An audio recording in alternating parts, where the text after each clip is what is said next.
I have a learning disability.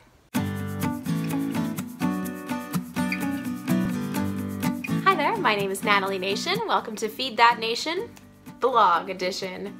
On this week's episode, I'm talking about how it is to be a student with a learning disability. Particularly, I have ADD, ADHD. I've had it since I was 12, and it sucked the entire time, but up until recently, I'd never really been able to think of myself as having a disability because I just blamed myself for being suckish at everything. First of all, I just wanted to say that every learning disability is different. My experience is my experience, is not your experience, is not your cousin's experience. It's my experience. ADD, ADHD is one of the most common learning disabilities diagnosed in kids. It's much more commonly diagnosed in boys than girls, lots of systematic reasons why, and it stands for Attention Deficit Disorder or Attention Deficit Hyperactivity Disorder. And what that means is that it's usually characterized by inability to pay attention, to sit still. There may be hyperactivity, there may be impulsivity, there may be attitude, behavior things that make a child or an adult, the person who is diagnosed with ADD, ADHD, unable to function the way that neurotypical kids or adults function in a classroom, in social settings, or in a workplace, or really just anywhere.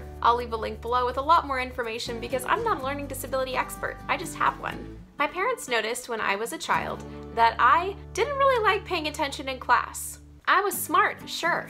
I got decent grades for a 10-year-old, sure. But when it came time to pay attention to the teacher talking, I would much rather have been reading a book at my desk and ignoring the world. I had a terrible time remembering to do my homework, remembering that I had homework, or if some miracle happened and I did do my homework, there was almost a 0% chance that I was going to remember to put it in a place where it would make it all the way to school and into the hands of my teacher. Now, every kid has to learn these things, and a lot of times in younger grades, there's a lot of leniency because kids are learning how to do these, what we call executive functioning skills. There comes a point when they're a lot less patient because you're expected to be already good at these things and to have learned them, and I just really never quite got it down.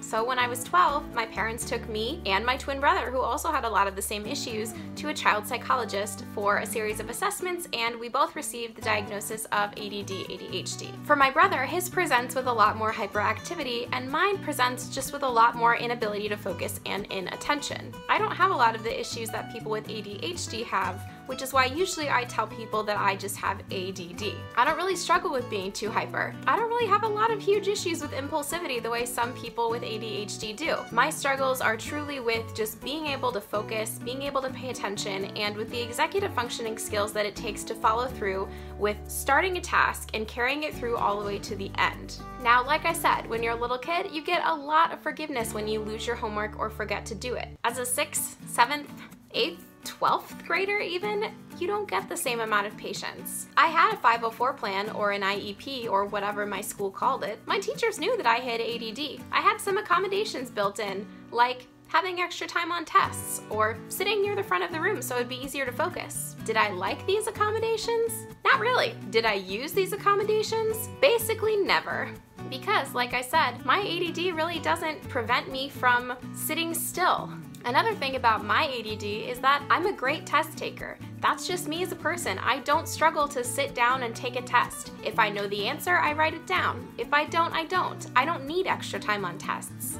But for a long time, I thought that was the only accommodation that could be offered to me, even though it wasn't what I needed. So I decided, well, I guess I just must not be able to get the accommodation that I need, which is, or what would have been as a 6th, 7th, 8th, 9th through 12th grader, deadline forgiveness and flexibility and understanding from teachers that if I forget something, I really, really want the chance to be able to hand it in and still get credit. Now in high school, I just thought I was stupid. I thought everyone around me had learned something that I obviously hadn't picked up on yet. My classmates didn't seem to have trouble doing their homework and handing it in. My classmates didn't seem to have trouble remembering that we had an assignment or remembering that there was a quiz on Friday. It was just me. And so it started this huge, huge cycle of self-blame. And I just thought there's something wrong with me. I just can't do it. I'll never be able to do it. I guess I have to accept the consequences for being stupid. I'm not stupid. Now, this impacted me in high school, and I always thought I was stupid. But I got into the college I wanted to get into. I even got invited to join the honors program at that college,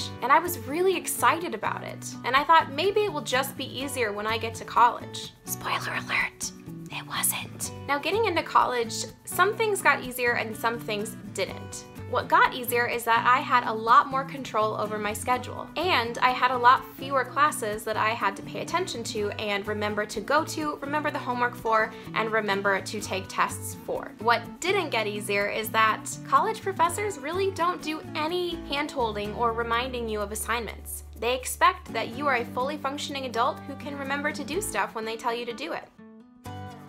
Also in college, there tends to be less leniency with getting assignments in late. Professors kind of, in my experience, have an all or nothing attitude. There are professors who say, sure, hand it in whenever you want, as long as it's before the last day of class. And there are other professors who are like, nope, no lates ever. I don't accept any late assignments ever. I had a lot of professors in undergrad who are on the please just hand it in to me side. However, for the professors who weren't on that side, I would forget assignments and I would get zeros on them, and it impacted my grades. And it sucked, and it was once again just some kind of reminder to me that I guess I'm stupid. Everyone else has the world figured out except for me. And that wasn't true. And it isn't true. And if you're struggling with issues like this, it's not true for you either. To help cover up how frustrated I was with the fact that even though I'm smart and learning concepts in class came easy to me, but applying them to homework and getting that homework handed in did not come easily to me, I started calling myself things like, oh, I'm just stupidly smart. Oh, I'm like awkwardly smart. Oh, I'm only just like sort of smart, but not really. I'm only good at some things. Until my therapist called me out on that and she said, you know what, Natalie? That's not true. Stop putting that asterisk there. You are smart. And I finally had to learn to say it out loud. I am smart. I was smart enough to get into the honors program at my college. I was smart enough to graduate, and I was smart enough to get into graduate school. And finally, I can say it out loud. I am smart, and I'm actually starting to believe it. Now that I'm in grad school, my ADD still hasn't gone away. I still struggle with remembering to read emails and respond to them, get assignments done and hand them in on time. Remembering online discussion boards and online quizzes is my worst nightmare. But I finally realized I'm not stupid. The whole world doesn't have it figured out except for me. My brain is not a normal brain, and my brain is having a hard time figuring it out, and that's not my fault. I can ask for help. I was talking to my program director about this a few months ago, and she said, you know, Natalie, the Disability Resources Center on campus would be able to help you get accommodations and deadline flexibility so that you can still hand in assignments for credit even if you've forgotten about them. This was mind-blowing to me. I had no idea that that kind of accommodation could exist or that I could actually ask for it and receive it. And so, it took me a couple months to build up the courage, but I set up an appointment with the Disability Resources Center and explained to them how I was feeling, got the documentation in place, and now I have a letter that I can give to my professors that says, hi, I'm Natalie. I have a learning disability, and I sometimes need help with things. I want to do my best in your class, and here's how you can help me do that. And it feels really good to have that in place. Now here's where I'm still struggling. I'm still working on getting up the courage to get that letter that I already have and email it to the professors of the classes I'm in right now. Because it feels kind of silly. I've already forgotten a couple of assignments this semester in their classes. What do I do now? Just send them the letter and be like, here you go. It's not my fault. It feels stupid even though it's not. I need to stop calling myself stupid because I am not stupid. So I'm making this vlog this week to challenge myself to actually reach out to those teachers, to send them the letter and have that conversation with it. Because at this point, I've done the work. I know that I am smart. I know that I don't learn exactly the same way everybody else does. And now I have an accommodation in place so that I can show my professors just how smart I am and get credit for things even if I forget them sometimes. Who is standing in my way now? Just me and my pride and my fear. What if my professors judge me? What if they don't like it? Well, it's a disability and they have to accommodate me, so there's that. There's no shame in bringing it up now because I only just got the letter now. If I'd had it at the beginning of the semester, I would have sent it at the beginning of the semester. No big deal, right? Something entirely separate from getting an accommodations letter from the Disability Center on campus is that I also recently realized this year they make medications so that focusing isn't so hard. And I can take advantage of that because I have a learning disability that makes focusing hard. And so I talked to my general practitioner and we talked about a whole bunch of different options, and I tried a couple and I found one that works for me. I take it every morning and I finally know what it's like to sit in class, hear what the lecture is about, take notes on the lecture at the same time, retain information. What a miracle. If you're neurotypical and this is normal for you, guess what? It's not normal for me. So that combination of having the accommodations letter and support from the Disability Resources Center and being on a medication that just helps my brain work a little bit better has really changed the game for me in terms of having ADD in graduate school. I really wish I could tell my 12-year-old self and my 15 and my 18-year-old self who just thought that they were stupid and just thought that they couldn't figure it out. It's okay to ask for help. I so wish that I could tell them that it's okay to ask for help, and I so wish that if I could tell them that they would believe me, because I believe me now, and that's amazing. Thanks for watching, guys. We'll see you next time on Feed That Nation. We'll see you Wednesday with a new episode. We'll see you next Sunday with a vlog.